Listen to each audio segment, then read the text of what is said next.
Hello friends, welcome back to my channel.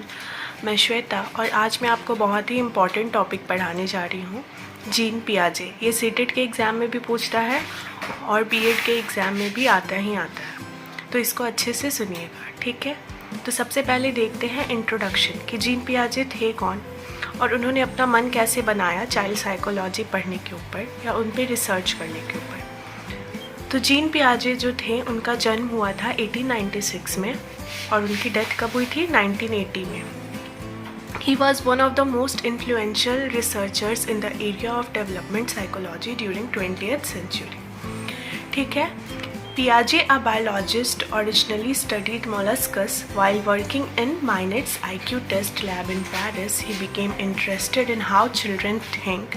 He moved into the study of development of children's understanding through observing them and talking and listening to them while they worked on exercises, he said.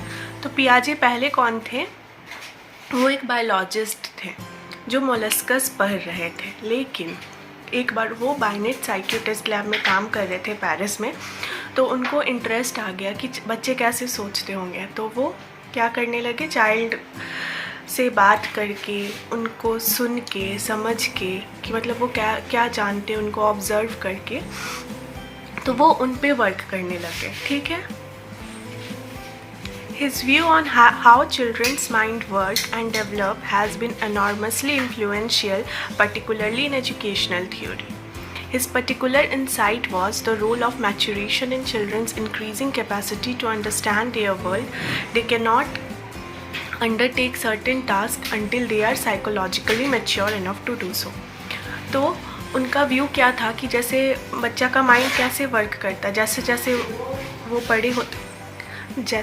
वो बड़े होते जाते हैं, mature होते जाते हैं, मतलब जब तक वो साइकोलॉजिकली मैच्योर नहीं होंगे तो वो कुछ टास्क नहीं प्रिपेयर कर सकते। क्यों? क्योंकि वो उस लेवल तक मैच्योर नहीं हुए हैं। तो हर चीज़ एक एज पे होता है, ठीक है। तो वो अपना एक व्यू दिए थे। तो अब देखते हैं कि उन्होंने कॉग्निटिव डेवलपमेंट के जो स्टेजेस दिए हैं उनको कितने पार्ट्स में डिवाइड किया है और वो सब है क्या, ठीक है। तो सबसे पहले है, पियाजे जो थे उन्होंने 4 स्टेजेस दिए थे कॉग्निटिव डेवलपमेंट के। पहला है सेंसरी मोटर स्टेज, इसमें 0 to 2 इयर्स के बच्चे आते हैं, ठीक है। फिर है प्री ऑपरेशनल स्टेज जिसमें 2 से 7 साल के बच्चे आते हैं। फिर है कॉन्क्रीट ऑपरेशनल स्टेज जिसमें 7 से 11 साल के बच्चे आते हैं। और फिर है फॉर्मल ऑपरेशनल स्टेज जिसमें 11 इयर्स एंड अबव, मतलब 11 साल और उससे ऊपर के लोग आते हैं, ठीक है।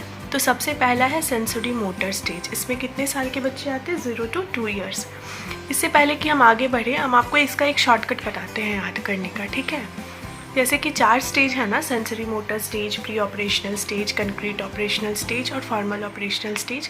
तो इसको आप शॉर्ट फॉर्म में ऐसे याद कर सकते हो ताकि आपको याद रहे, SPCF। S for sensory motor stage, P for pre-operational stage, C for concrete operational stage and F for formal operational stage।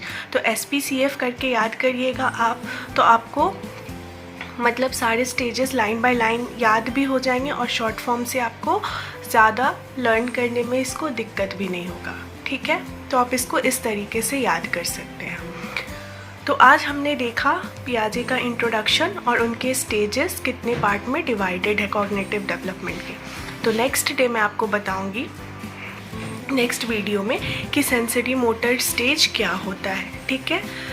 Thank you. अगर आपको मेरा पढ़ाने का तरीका अच्छा लगा तो मेरे चैनल को लाइक और सब्सक्राइब करना ना भूलें और इसे ज़्यादा से ज़्यादा शेयर करें। Thank you.